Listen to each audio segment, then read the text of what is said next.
नरेंद्र मोदीच्या फुडारपणाखाला देश प्रगती करीत आसा आणि आयज कामा खातीर परदेशांत वचपी भारतीय फुडाराक आपल्या देशांत परत येतले अशें विधान भौशीक बांदकाम खात्याचे मंत्री आनी कुडचडेचो आमदार निलेश काब्रालान केलें।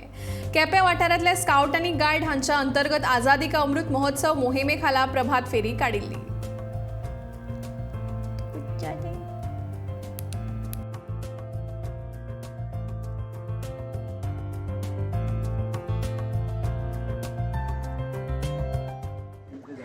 We have been imprisoned, and today we can hold this national flag with vigor. We can hold this national flag with our sentiments. The reason is because 75 years back, a lot of people have sacrificed their lives. A lot of people have given away their lives in different forms, whether it is going inside a prison, not there, they have been martyred.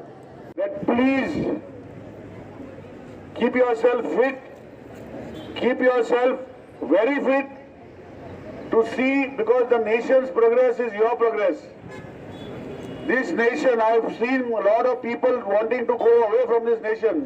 But I am telling you, one day, all these people who are trying to go away from this nation will repent, because this nation is going to grow to one of the most wonderful, most prosperous nation in the years to come. Is it correct or no? Yes, sir. So all the best.